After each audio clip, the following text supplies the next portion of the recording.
Alors bonjour à toutes et à tous, et nous voici réunis pour une deuxième vidéo que nous allons consacrer aux espaces aériens. Alors dans cette deuxième vidéo, nous allons voir une partie de réglementation sur les régimes de vol. Alors je vous fais un petit rappel et un petit résumé de la vidéo précédente où je vous avais introduit la notion d'espace aérien et comment cet espace aérien était divisé.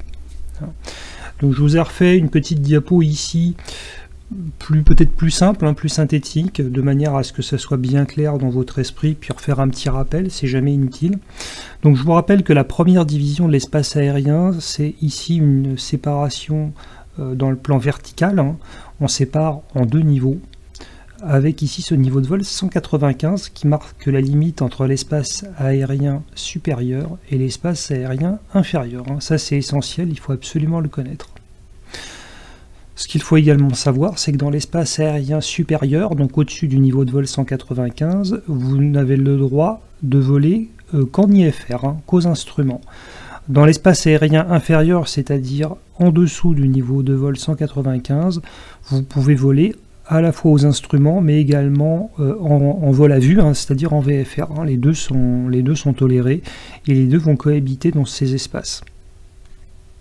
Pour revenir à l'espace supérieur, qui est le plus simple, il y a une séparation au niveau de vol 660, c'est-à-dire environ 20 km d'altitude. Au-dessus de cet espace, au-dessus de ce niveau de vol 660, c'est un espace non contrôlé. C'est très haut, nous en simulation, habituellement on ne va pas de telles altitudes, mais sachez que ce n'est pas contrôlé, donc c'est un espace aérien de classe G. Non contrôlé, c'est la classe G. En dessous, c'est un espace aérien qui est contrôlé sur l'ensemble du territoire et qui est en classe C. On verra dans la prochaine vidéo la signification de ces classes de manière plus détaillée. Mais déjà, si vous retenez ça, c'est une première étape qui est déjà assez intéressante et c'est pas mal, ça prépare bien le travail. En dessous de ce niveau de vol 195, c'est donc l'espace inférieur, il est lui-même divisé en deux couches. Alors cette couche qui est ici entre le 115 et le 195, qu'on appelle la LTA, et qui est classée, qui est contrôlée, c'est une zone contrôlée, c'est un espace contrôlé, qui est classé en classe D ou en classe E. Alors il est en classe D sur l'ensemble du territoire national, et je vous rappelle qu'il est en classe E au-dessus des Alpes et au-dessus des Pyrénées, et également il est en classe E quand vous vous trouvez à l'extérieur des eaux, quand vous vous trouvez à l'extérieur des eaux territoriales. Ensuite, ici, l'espace vraiment qui est en contact avec la surface, qui est donc situé de la surface jusqu'au niveau de vol 115, eh bien, c'est un espace qui globalement n'est pas contrôlé, donc en classe G. Donc je vous rappelle, ça c'est un moyen assez simple aussi pour mémoriser. Les extrêmes ne sont pas contrôlés habituellement, donc tout ce qui est au-dessus du 660 n'est pas contrôlé, ce qui est en dessous du 115 ne l'est pas non plus. Mais bien sûr, il existe de nombreuses exceptions ici dans cet espace inférieur, puisque vous allez au niveau des aérodromes avoir des zones qui sont contrôlées, et même sévèrement contrôlées, puisque ce sont des zones de trafic aérien intense. Il y a un trafic très dense, d'où la nécessité du contrôle, et vous allez avoir ici des zones qu'on appelle des zones terminales, qu'on appelle ici des CTR, et qui sont généralement surplombées de TMA. On verra la signification de tout ça dans une vidéo qui viendra plus tard. Donc pour l'instant, retenez simplement que globalement ici vous avez un espace qui n'est pas contrôlé, mais que dans cet espace qui n'est pas contrôlé, vous avez des zones qui sont étroitement surveillées, qui sont étroitement contrôlées pour certaines. Alors après, il y a différents niveaux de contrôle, mais c'est souvent quand même des zones qui sont assez contrôlées parce qu'il y a un trafic très important. Sachez également que ici sur ces zones non contrôlées, vous avez énormément de contraintes, de règles. Alors ça ne veut pas dire contrôle, même en espace contrôlé, il y a des règles de survol, notamment des agglomérations ou de certaines zones qui sont interdites ou qui sont réglementées de manière particulière. Soit de manière permanente, soit de manière temporaire. C'est très complexe, mais ça aussi on l'abordera dans une vidéo ultérieurement. Voilà pour ce petit résumé de notre première vidéo, que les choses soient bien claires. On va entamer maintenant notre vidéo actuelle sur les sujets qui nous intéressent, et on va commencer par faire un Petit rappel peut-être, hein, ou pas, enfin ça dépend si vous êtes débutant ou pas, mais si vous êtes débutant, bah, vous allez apprendre quelque chose. On distingue deux types de circulation aérienne. Il y a la circulation aérienne générale, c'est l'aviation civile, et vous avez également la circulation aérienne militaire, qui sont évidemment les vols militaires. Alors, la direction aérienne générale, hein, c'est en fait l'aviation civile, c'est ce qu'on fait nous en simulation. Donc ça va concerner tout ce qui est le pilotage de petits appareils d'aviation générale, mais ça va également concerner le transport de fret, par exemple, ou le transport de passagers par les compagnies aériennes. Tout ça, c'est la circulation aérienne générale. C'est chapeauté par un organisme qui s'appelle la DGAC, la Direction Générale de l'Aviation Civile, et tout ça, ça dépend du ministère des Transports. En ce qui concerne la circulation aérienne militaire, c'est chapeauté par un organisme qui est l'équivalent de la DGAC, mais pour les militaires, et ça s'appelle la DIRCAM. Et ça dépend du ministère de la Défense. Alors, vous pouvez retrouver dans cette circulation aérienne militaire aussi bien des appareils de combat, des bombardiers, des chasseurs, enfin tout ce que vous voulez, mais également des appareils qui ne sont pas armés, qui sont en fait des appareils qui sont équivalents de ceux qu'on pourrait avoir dans l'aviation civile, mais qui font des opérations militaires ou qui sont équipés pour des opérations militaires éventuellement de transport, de surveillance ou autre. Voilà. Chaque type de circulation obéit à ses propres règles. Par contre, les deux types d'appareils vont cohabiter la plupart du temps dans le même espace aérien. Cependant, vous avez des zones, vous avez des espaces aériens, vous avez des zones qui sont réservées aux militaires. Il y a des zones militaires où les avions normalement civils, les vols civils, ne doivent pas s'aventurer. Sauf autorisation. Ça peut arriver, mais ce n'est pas le cas habituellement. Vous avez également certaines zones qui sont activables de manière temporaire. Ça, on le verra plus loin, c'est notamment ce qu'on appelle le RTBA, le réseau de très basse altitude. On en dira quelques mots dans une vidéo qui viendra plus tard. Donc ça, il faut le savoir. Ensuite, on va parler des deux règles de vol que sont l'IFR et le VFR, mais ça, je pense que vous avez déjà, même si vous débutez, quelques notions là-dessus. Le vol VFR, il est réglementé par les règles du vol à vue, c'est-à-dire que vous avez des références visuelles pour naviguer et pour piloter, pour vous orienter, tandis que l'IFR, c'est le régime de vol aux instruments, et là, vous utilisez des instruments pour naviguer, donc vous n'avez normalement pas besoin de références visuelles. Ça ne veut pas dire que vous n'utilisez pas des références visuelles. En IFR, on utilise des références visuelles, mais on peut s'en passer. C'est-à-dire que vous pouvez voler dans le brouillard le plus épais, vous pouvez voler dans une tempête de neige avec aucune visibilité. Vos instruments remplacent justement les références visuelles. Alors le contrôle, alors à quoi est-ce que sert le contrôle aérien? Eh bien en fait, il est assuré par des organismes qui assurent trois types de services. Le service de contrôle, le service d'information de vol et le service d'alerte. Et on va détailler succinctement ces trois services. Alors, le service de contrôle, pour commencer, son premier rôle, peut-être le plus important, c'est de prévenir les collisions entre aéronefs, dans l'espace, bien sûr, dont il a la charge. Alors, je vous rappelle quand même que la responsabilité ensuite des manœuvres d'évitement, ça reste quand même la responsabilité du commandant de bord. C'est lui, en fin de compte, qui prend les décisions et qui s'adapte aux situations qu'il est susceptible de rencontrer. Le contrôle aérien ne fait pas tout. Ne peut pas tout savoir. Le commandant de bord doit être vigilant et doit absolument s'assurer de ce qui se passe à l'extérieur et autour de l'appareil.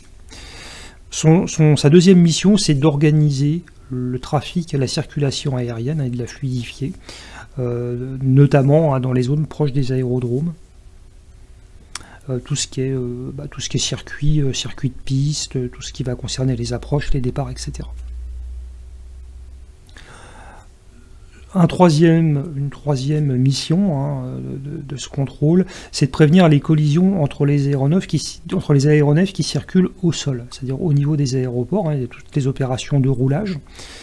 Eh bien, le contrôle aérien doit également s'assurer que tout se passe bien et doit diriger les aéronefs et éviter que les avions entrent en collision les uns entre les autres, hein, mais également qu'ils n'entrent pas en collision avec des engins qui circulent sur les aérodromes, parce que vous avez des appareils comme des camions-citernes, vous avez tout un tas d'engins utilitaires qui circulent, et qui donc côtoient les avions pour le repoussage, etc.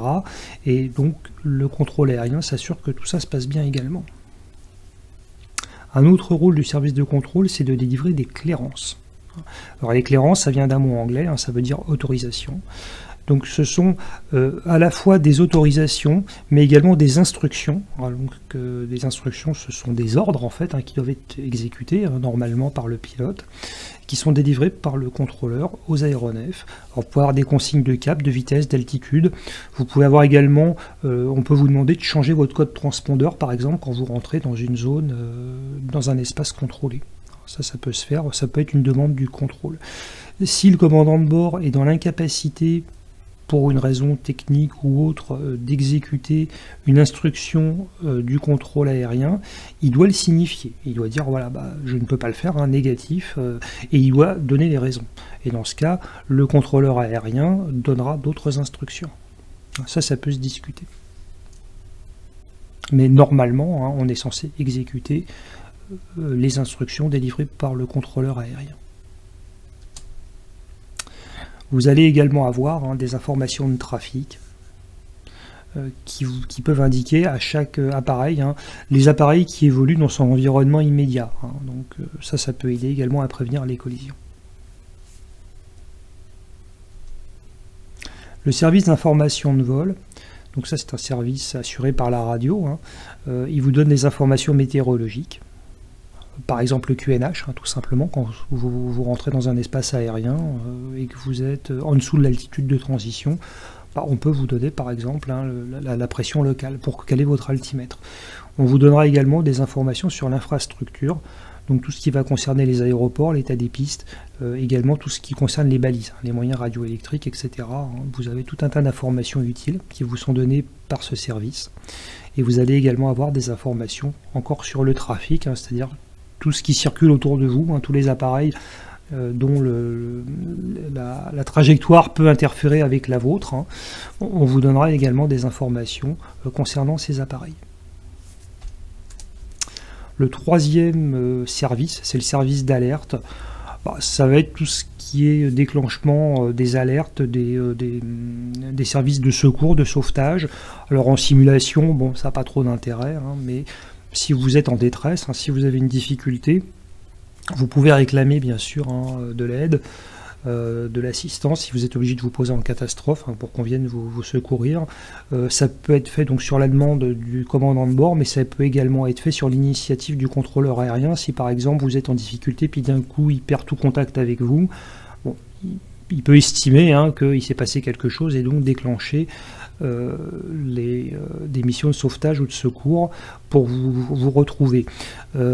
Ça peut être fait également si par exemple vous déposez un plan de vol avec une autonomie de 3 heures et qu'au bout de 3h30 de vol vous ne vous êtes posé nulle part, qu'on ne sait pas où vous êtes passé, manifestement vous n'êtes plus en l'air, vous êtes forcément au sol. Dans quelles conditions, ça reste à déterminer, mais donc on déclenchera les recherches en fonction de votre dernière position. Alors après, ça peut être assez compliqué. Si c'est sur Terre, c'est quand même généralement plus facile d'accès. Un avion qui s'écrase sur Terre, en général, ça laisse quand même des traces. À moins que vous soyez au milieu de nulle part, ça peut être des zones parfois très difficiles d'accès, comme des zones montagneuses, mais c'est quand même plus facile. Si c'est en pleine mer, c'est évidemment plus compliqué. On le sait malheureusement quand il y a des catastrophes aériennes. Ça arrive parfois. La séparation des vols, alors ça c'est un service très important qui est assuré par le contrôle aérien. Alors, en quoi est-ce que ça consiste? Eh bien, sur route, pour prendre une analogie, avec l'automobile, vous devez respecter des distances de sécurité. Vous savez qu'avec le véhicule qui vous précède, vous devez laisser une certaine distance en cas d'arrêt brutal, de manière à pouvoir vous-même pouvoir vous arrêter sans entrer en collision avec ce véhicule qui est devant vous. Vous savez également que si vous roulez sur l'autoroute, eh bien, les distances de sécurité sont plus importantes parce que votre vitesse est plus importante. Et ben, dans l'air, c'est un petit peu la même chose. Voilà, c'est une analogie. Alors évidemment, il y a quand même des différences de taille, c'est que les vitesses sont beaucoup plus importantes en aéronautique. La taille des aéronefs, évidemment, peut être énorme. Et que surtout, vous avez une troisième dimension qui vient s'ajouter, et ça complique singulièrement les choses. Donc le travail du contrôleur aérien, entre autres, une de ses missions, c'est de séparer les vols, en laissant donc un espace entre les appareils, donc dans les espaces bien sûr aériens qui sont contrôlés. Alors comment est-ce que ça se passe? Eh bien, on va distinguer deux types de séparation. Tout d'abord la séparation horizontale. Alors, dans la séparation horizontale, vous avez deux situations. Soit les appareils volent l'un derrière l'autre et on va laisser dans ce cas-là une distance ou un temps de vol en fait entre les deux appareils. Alors, classiquement, c'est un quart d'heure, c'est environ une quinzaine de minutes, mais ce temps peut se raccourcir jusqu'à environ 3 minutes. Alors ça dépend dans les situations où vous êtes. Si vous êtes en régime de croisière, ça va être plutôt 15 minutes. Si par contre vous êtes sur des phases par exemple d'approche ou autre, ça peut être des laps de temps beaucoup plus courts. Jusqu'à 3 minutes. Ça va dépendre de pas mal de choses. Ça peut dépendre aussi des turbulences. Alors, je vais vous donner un exemple. Si par exemple vous avez un très gros appareil qui décolle sur une piste d'un aéroport, imaginez un Boeing, un Airbus, un Antonov, je sais pas, un gros truc qui décolle, et que juste derrière vous avez un tout petit Cessna qui va décoller. Il faudra laisser quand même un laps de temps suffisant parce que les turbulences entraînées par le premier appareil seront tellement importantes que votre petit Cessna derrière, s'il décolle juste derrière ce gros appareil, il risque la catastrophe. Donc il faudra laisser un laps de temps quand même suffisamment important pour que les turbulences disparaissent, ou en tout cas s'apaisent suffisamment. Donc ça c'est réglementé, tout ça c'est réglementé, on ne va pas rentrer dans les détails, moi c'est des choses que je ne connais pas, mais il y a énormément de choses comme ça, de situations où c'est détaillé. Tout ça c'est codifié. Ensuite, vous avez la séparation latérale, c'est l'espace qui est laissé entre chaque côté autour de l'appareil. Voilà, deux appareils peuvent voler côte à côte, mais on va laisser une distance minimum entre ces deux appareils. Voilà, bon, ça c'est assez simple à comprendre, c'est un petit peu comme sur la route. La séparation verticale, là c'est un petit peu plus compliqué, vous allez voir que là aussi il y a tout un tas de règles qui vont venir nous embêter, donc on va en dire quelques mots. Eh bien, on peut séparer les appareils sur le plan vertical, c'est-à-dire en faisant voler des appareils sur des niveaux de vol différents. Évidemment, des appareils qui volent à des altitudes différentes, normalement, ne peuvent pas rentrer en collision. C'est une façon de séparer les vols. Alors, on va citer quelques règles. Donc déjà, généralement, on assigne des niveaux de vol aux appareils. Donc on donne des niveaux de vol aux appareils IFR et on va donner des niveaux de vol aux appareils VFR, et donc les appareils les vols IFR et les vols VFR ne sont pas sur les mêmes niveaux déjà. Voilà. Également pour les vols en VFR spéciaux, on dira quelques mots sur le VFR spécial, vous surchargez pas, allez pas vous embrouiller avec ça, mais voilà, il y a encore d'autres cas particuliers. Bon. Alors, il faut savoir que jusqu'au niveau de vol 190, c'est-à-dire de la surface jusqu'au niveau de vol 290, on espace habituellement les vols au moins d'un niveau de vol, c'est-à-dire de 1000 pieds. Au-dessus du niveau de vol 290, il faudra laisser au minimum 2 niveaux de vol entre les appareils, c'est-à-dire 2000 pieds. Une autre règle dit que les vols en IFR utilisent des niveaux de vol qui se terminent par 0, comme le niveau de vol 80 ou le 120 par exemple. Les vols VFR, eux, utilisent des niveaux de vol qui se finissent par 5, le 0,65 ou le 0,95 par exemple. Il y a une dernière règle qui vient compliquer tout ça, qui s'appelle la règle semi-circulaire. Alors la règle semi-circulaire, elle va vous imposer certains niveaux de vol en fonction de votre cap. C'est une règle qui est assez simple, elle vous dit que quand vous volez du cap, vers l'est en fait, du 0 au 179, vous devez adopter un niveau de vol impair, et quand vous volez vers l'ouest, c'est-à-dire du 180 au 359, vous devez adopter un niveau de vol pair. Et donc tout ça, ça va se combiner. C'est assez complexe, hein, et je vous ai donc fait une petite diapositive comme ça, pour que ça soit peut-être plus simple, plus résumé et peut-être plus visuel. Donc vous avez en bas ici en gris le sol, hein, voilà. Et ici vous avez une zone en bleu, vous voyez, qui s'étend de la surface jusqu'à 3000 pieds au-dessus de la surface où l'altitude est libre. Donc là vous pouvez adopter l'altitude que vous voulez pour voler, à condition de respecter quand même hein, certaines règles. Il y a des zones réglementées que vous ne pouvez pas survoler n'importe comment, et il y a également des altitudes minimales à respecter, notamment si vous survolez par exemple des agglomérations. Il y a quand même, on ne peut quand même pas faire n'importe quoi. Hein. L'altitude libre, ça ne veut pas dire que le bar est ouvert et qu'on peut faire n'importe quoi. C'est pas la fête. Hein. L'aéronautique, on fait rarement la fête. Hein. C'est quand même assez sérieux. Voilà. Il y a quand même des règles, mais c'est beaucoup plus libre. Ici, hein, quand vous allez monter, ça devient un petit peu plus sérieux et ça rigole beaucoup moins. Alors, vous voyez qu'on retrouve ici notre niveau de vol 195, hein, qui sépare l'espace supérieur de l'espace inférieur. Vous voyez, hein, ces notions-là, il faut absolument les connaître. Je vous rappelle, au-dessus du 195, on va voler qu'en IFR, et en dessous, on pourra faire les deux, hein, IFR et ou VFR. On va commencer peut-être par l'espace aérien supérieur. Alors vous voyez ici, hein, on vous a rajouté une petite, encore une petite séparation. Le niveau de vol 290, il y a plein de cas particuliers. Hein, c'est toujours un peu compliqué. C'est pas utile de connaître tout par cœur, mais au moins de savoir que ça existe. Alors vous avez ici, vous voyez les niveaux pairs et les niveaux impairs avec la règle semi-circulaire qui va s'appliquer. Donc ici, on vole vers l'ouest, hein, du 180 au 359, et vous allez adopter des niveaux de vol pairs. Il y a une règle que vous trouverez un petit peu partout pour retenir ça, hein, c'est assez simple. On vous dit que quand vous volez vers l'ouest, vous volez vers le... C'est comme si, hein, quand vous êtes en France, c'est comme si vous voliez vers le Portugal. Le Portugal, ça commence par un P, et bien vous adopterez un niveau de vol pair, avec un P comme Portugal. Si vous volez vers l'est, c'est-à-dire quand vous êtes en France vers l'Italie, et bien vous adopterez un niveau de vol impair avec un I comme impair et un I comme Italie. Voilà, c'est une façon très simple hein, de retenir cette règle. Vous la trouverez décrite partout, et donc je vous la donne parce que c'est un moyen très très utile. Donc ici dans notre niveau, dans notre espace aérien supérieur, bah, vous voyez que ici quand on va vers l'ouest, on prend des niveaux de vol pairs, donc vous avez le niveau de vol 200, 220, etc., 260, 280, etc. Vous remarquerez qu'ici, au-dessus du niveau de vol 290, le contrôleur aérien laissera deux niveaux de vol entre des avions qui circulent ici. Hein. Si vous avez des avions qui volent là, eh ben, il laissera deux niveaux de vol. C'est-à-dire que si par exemple ici votre appareil en dessous, il vole au 300, eh ben, celui qui vole au-dessus, il faudra qu'il vole ici forcément au 320.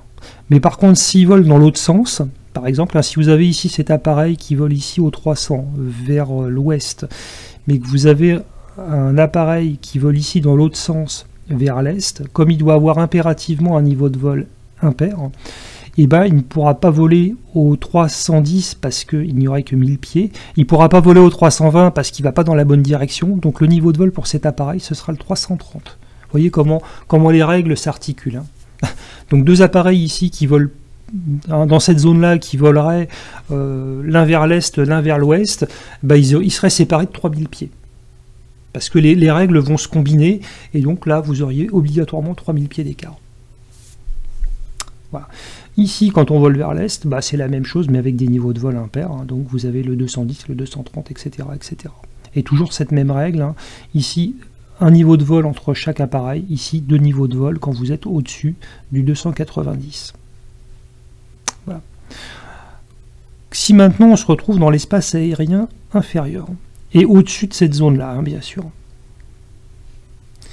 Si vous volez ici, alors là vous avez les vols VFR et IFR, hein, ça se complique un peu, et puis vous avez ici cette couche de transition. Alors si vous avez regardé mon tutoriel sur l'altimétrie, ça ne va pas vous poser de problème.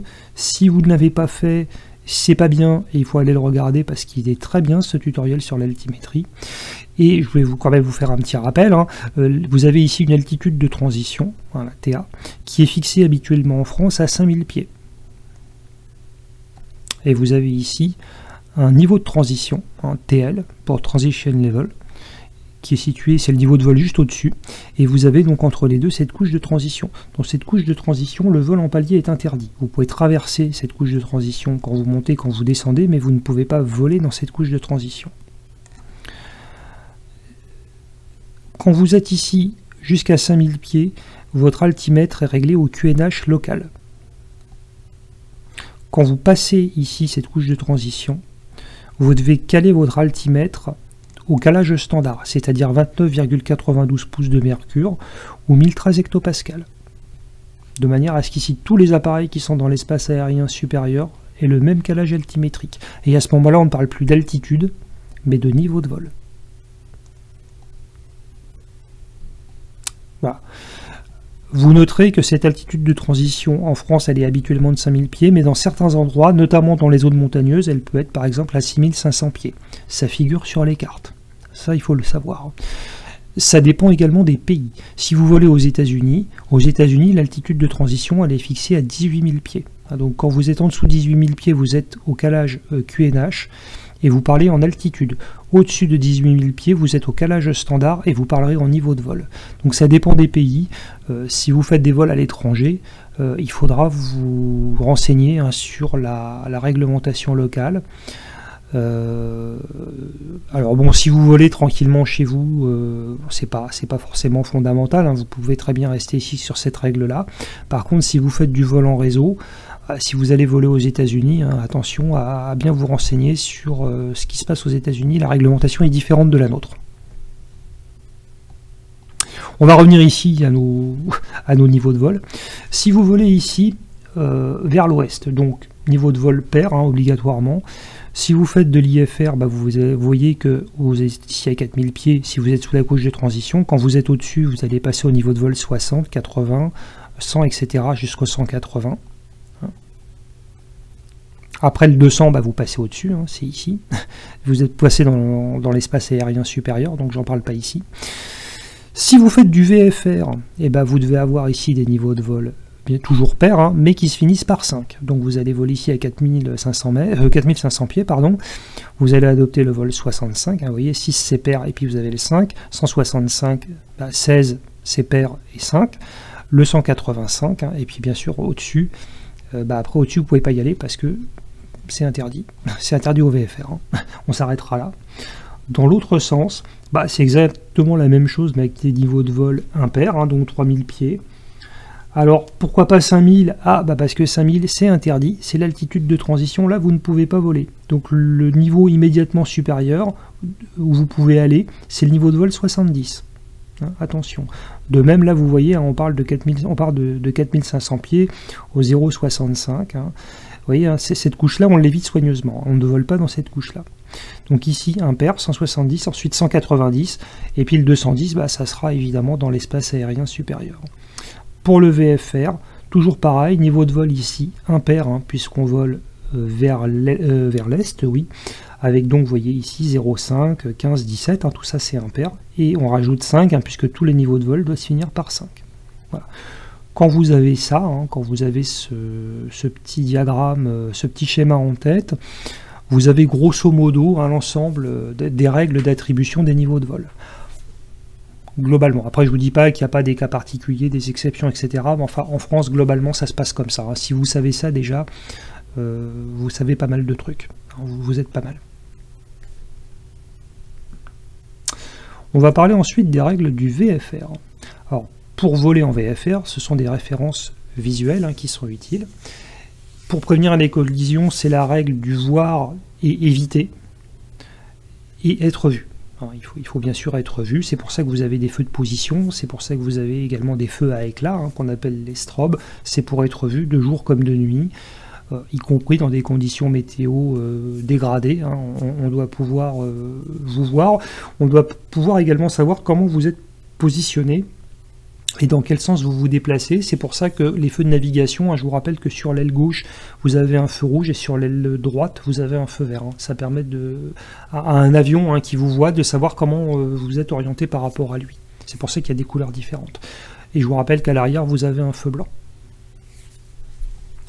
Le VFR, ça nécessite peu de moyens techniques, hein, c'est les instruments que vous avez sur le tableau de bord, c'est-à-dire le badin, l'altimètre, le variomètre, etc. Et puis bien sûr les instruments moteurs. L'essentiel des informations, elles sont d'ordre visuel, hein, c'est de l'observation directe.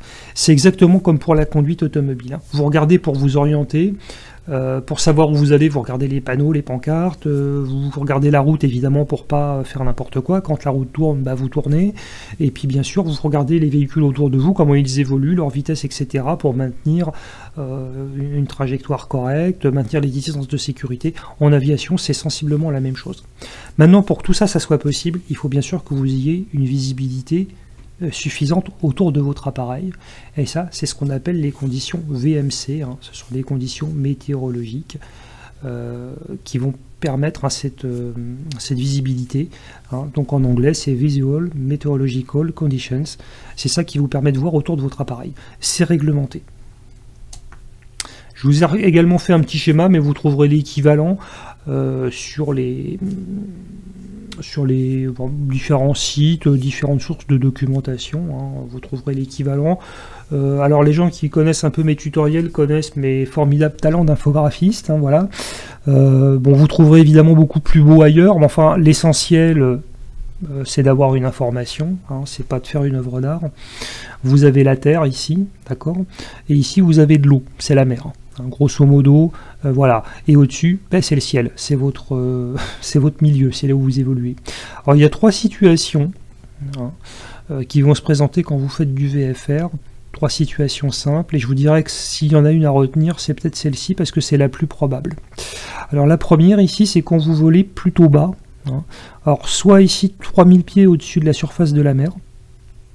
Alors ici, la hauteur et l'altitude sont confondues, hein, puisque l'altitude, c'est la hauteur par rapport à la surface de la mer. Et ici, 1000 pieds au-dessus du sol. Hein. Donc là, attention, on ne parle pas d'altitude, mais de hauteur par rapport au sol. Hein. Que les choses soient bien claires. Là encore, si c'est pas clair, il faut absolument que vous alliez voir mon tutoriel sur l'altimétrie. Je me fais un peu de pub au passage, voilà, qui est très bien fait. Ici, vous avez les conditions VMC, il faut être tout simplement hors des nuages, c'est pas très contraignant, hein. Une vue dégagée vers la surface et une visibilité d'1,5 km au minimum si vous volez à moins de 140 nœuds, et une visibilité au moins égale à 5 km si votre vitesse, là on parle de vitesse indiquée, hein, d'IAS, supérieure à 140 nœuds, c'est celle que vous lisez sur le badin, hein, je précise, parce qu'il y a parfois des gens qui se posent des questions, c'est celle que vous lisez sur le badin. Si maintenant vous volez, alors vous voyez, on sépare encore, on divise encore notre espace aérien, et là vous avez encore d'autres niveaux de vol, hein, qui interviennent. Alors on parle ici du niveau de vol 100. Ah, on est en France, hein, on est au-dessus de l'altitude de transition, donc on parle en niveau de vol. Si par contre vous êtes aux États-Unis, par exemple, eh ben, on parlerait d'altitude, hein, on dirait 10 000 pieds, parce que l'altitude de transition, bah, c'est 18 000 pieds, donc en dessous, c'est 18 000 pieds, vous raisonnez encore en altitude, avec un calage standard. Là, ici, on parle en niveau de vol avec un calage altimétrique standard, hein, et non pas un calage local. Si vous êtes au-dessus, mais bien sûr en dessous de vol 195, parce que vous savez qu'au-dessus, c'est interdit au VFR, eh bien, il faut ici que vous ayez 8 km de visibilité devant vous, que vous soyez ici latéralement à 1,5 km au minimum, hein, des nuages. Au moins 1,5 km entre les nuages et vous. Et ici, verticalement, il faut que vous soyez à 300 mètres, c'est-à-dire 1000 pieds des nuages au minimum. Voilà, il faut une vue assez dégagée. Ici, il n'y a pas de limitation de vitesse. Vous pouvez voler à la vitesse que vous voulez. Dans cette situation-là, c'est exactement la même chose, à l'exception quand même de deux choses, de deux paramètres. C'est qu'ici, la vitesse, toujours la vitesse indiquée, hein, celle lue sur le badin, elle doit être inférieure à 250 nœuds. Et ici, on vous impose un minimum de visibilité qui se réduit à 5 km. Hein, là, on était à 8, là, on est à 5. Parce que la vitesse ici est limitée. Ah, oui, donc on considère que 5 km de visibilité, c'est suffisant. Voilà. Alors pourquoi est-ce que je vous dis que cette configuration-là, hein, cette situation-là est la plus probable? Bah, en fait, si on prend ce cas de figure ici, alors voler 3000 pieds au-dessus du niveau de la mer, bah, à vrai dire, avec un petit appareil, vous voyez ici, j'ai repris la silhouette de notre petit Cessna 172, c'est possible. Vous voler 3000 pieds si vous faites du VFR, après tout 3000 pieds au-dessus de l'océan ou de la mer, hein, ça n'a rien d'extraordinaire, on pourrait tout à fait adopter une altitude comme ça pour voler. Par contre, 1000 pieds au-dessus du sol, si vous volez au-dessus du sol, c'est peu. C'est quand même assez peu.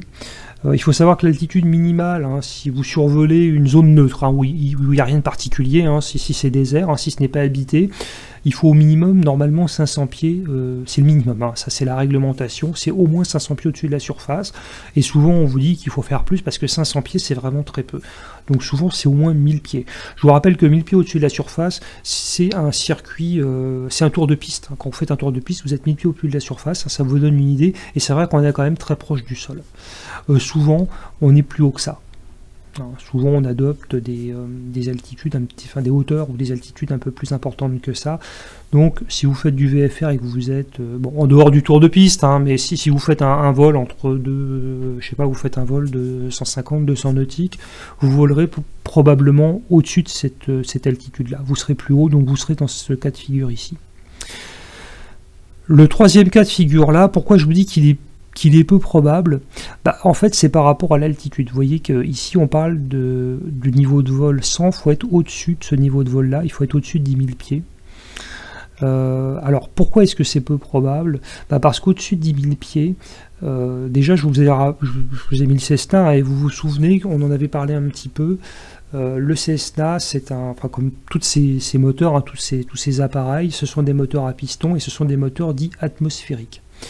Et quand vous montez, comme l'air se raréfie, eh bien, avec l'altitude, hein, la pression devient de plus en plus faible, les moteurs deviennent un peu poussifs. Hein. À ces altitudes-là, souvent, on arrive un petit peu aux limites de ce qu'ils peuvent faire, et si vous voulez pousser plus haut, ça devient un peu compliqué de les faire monter. Hein, donc souvent, on vole à des altitudes plus basses. Il faut les monter suffisamment haut, parce que c'est vrai, quand on vole plus haut, on peut appauvrir le mélange et consommer moins de carburant. Hein, les appareils, l'air aussi est moins dense, donc les appareils ont quand même intérêt à monter, mais quand même pas trop haut. Hein, il ne faut pas voler à 500 pieds, c'est pas recommandé, mais il ne faut pas voler non plus à des altitudes trop importantes, parce que pour ce type de moteur, les altitudes trop élevées, ça les tue, hein, ça les asphyxie complètement. Au passage, il n'y a pas que les moteurs qui ont besoin d'air, les gens qui sont à l'intérieur des avions aussi ont besoin d'air, pas pour les mêmes raisons, mais ils ont besoin d'air aussi. Et quand on est au-dessus de 10 000 pieds, eh bien, on oblige, c'est la réglementation, à avoir de l'oxygène à bord. On est obligé d'avoir l'oxygène à bord pour le pilote, et je crois que pour les passagers, je crois que c'est autour de 12 000 pieds, un truc comme ça. Enfin, il y a une altitude qui est un petit peu plus importante, hein, mais il faut de l'oxygène à bord ou avoir un engin pressurisé. Or, vous savez, hein, pour avoir peut-être déjà piloté des petits appareils comme ça, hein, comme notre Cessna, ces appareils ne sont pas du tout équipés pour ça. Hein, ils n'ont pas d'oxygène souvent, encore que ça puisse se faire, hein, mais souvent ils ne sont pas équipés. Donc les appareils qui vont pouvoir voler au-dessus, vous allez avoir soit des appareils qui sont faits beaucoup plus performants, donc soit des appareils turbo-compressés, soit des appareils turbo-propulsés, soit carrément des appareils à réaction. En général, quand vous avez des appareils comme ça, ils sont souvent pressurisés, ils sont très performants, et ces appareils, en fait, ils demandent à monter. Ces appareils, notamment les turboprops et les appareils à réaction, hein, il faut les monter parce qu'ils sont performants en altitude. Souvent même au-delà, hein, ici notre 195, hein, vous pouvez les monter à 25-30 000 pieds, ils peuvent aller très haut. Alors bien sûr, ils peuvent voler ici à des niveaux de vol intermédiaires, hein, ça leur pose pas de problème de voler au niveau de vol, je sais pas, au 150 ou au 130, hein, c'est tout à fait réalisable. Ça va dépendre aussi de la durée de votre vol. Alors vous allez me dire, on peut très bien faire du VFR ici, après tout c'est tout à fait concevable et réaliste. Alors oui et non. Alors pourquoi oui et non? Parce qu'en fait, quand vous êtes, on va prendre un exemple, hein, on va prendre un Pilatus PC12 par exemple, c'est un turbo propulsé, c'est un monomoteur qui est très performant. Et bien avec un appareil comme ça, évidemment vous n'allez pas voler à 500 pieds au-dessus du sol. C'est un appareil que vous allez monter, parce qu'il est performant en altitude, vous allez le monter. Et c'est un appareil qui va très vite. Et c'est un appareil qui est pressurisé. Et c'est un appareil qui est évidemment très bien équipé. L'avionique, en général, elle est très performante, elle est très moderne. Et il est très peu probable que vous alliez voler ici avec votre PC12 au niveau de vol 170 avec du VFR. En général, vous allez évidemment voler aux instruments. Donc c'est pour ça que cette configuration, Elle est bien sûr tout à fait envisageable, hein. Vous pouvez faire du VFR avec votre Pilatus au niveau de vol 190, hein. Vous avez le droit de le faire, mais ça reste quand même peu probable, hein. Si vous volez avec un appareil comme ça, vous ferez probablement du vol aux instruments. Voilà. Ah, donc si vous voulez retenir quelque chose sur la réglementation VFR, hein, sur les conditions VMC, retenez à la limite peut-être ce cas de figure-là, hein, avec notre espacement ici de 1000 pieds en vertical, d'1,5 km sur les côtés, une visibilité de 5 km et une vitesse limitée à 250 nœuds, et puis déjà vous serez pas mal du tout. Le VFR spécial. Le VFR spécial, je ne vais pas vous en dire grand-chose. C'est une variante du VFR. Retenez que c'est un mode de VFR dégradé. Alors pourquoi dégradé? Parce qu'en fait, il peut arriver que les conditions météorologiques que vous rencontrez ne sont plus compatibles avec le VFR. C'est-à-dire que ici, par exemple, vous volez comme ça tranquillement, et puis à un moment donné, vous vous rendez compte ici que le plafond ça baisse, que la distance ici entre les nuages se réduit, que peut-être votre visibilité devant se réduit aussi, hein. Vous pouvez avoir un de ces paramètres qui se dégrade ou l'ensemble des paramètres, hein, voilà, et vous n'êtes plus dans les conditions de vol à vue. Les conditions VMC ne sont plus réunies, et donc c'est compliqué de continuer à voler en VFR, hein, parce que vous ne respectez plus la réglementation. Donc vous avez la possibilité éventuellement de basculer en vol IFR, ça c'est faisable, hein, on peut tout à fait changer de régime de vol en cours de route, si les conditions l'exigent. Vous pouvez également faire ce qu'on appelle du VFR spécial. Alors le VFR spécial, c'est quand même quelque chose qu'on ne fait pas tous les jours, hein. Je vous le signale parce que vous rencontrerez ça parfois dans la littérature. On va en parler un petit peu aussi quand on va parler des classes d'espace aérien. C'est pas la peine de connaître ça sur le bout des doigts. Les pilotes vous diront dans la réalité, c'est une situation qu'ils ont assez peu rencontrée. Alors le VFR spécial, hein, ça se fait uniquement en espace contrôlé, hein, uniquement. Donc il faut un espace contrôlé, quelle que soit sa classe, sauf la classe A évidemment, parce que dans la classe A vous n'avez pas de VFR, hein. Le VFR est interdit, mais de la B à la E, pardon, de la B à la E, hein, vous pouvez rencontrer ce type de vol, hein, de VFR. Il faut absolument avoir une autorisation du contrôleur aérien, hein, donc tour ou approche. Si vous n'avez pas l'autorisation, hein, il faut absolument une clairance. Enfin, voilà. Il faut absolument une clairance du contrôle. Et ça se fait soit sur demande du pilote, soit sur proposition du contrôleur. Alors soit le pilote se rend compte que les conditions météo se dégradent, hein, que la visibilité se réduit, et il va demander au contrôleur aérien, il va lui expliquer qu'il n'est plus en condition VMC, et que donc il demande à passer en VFR spécial, et ça devrait normalement lui être accordé. Soit c'est le contrôleur aérien lui-même qui se rend compte que les conditions se dégradent, et qui va spontanément, hein, proposer au pilote, hein, lui dire de passer en VFR spécial parce que les conditions VMC ne sont plus remplies.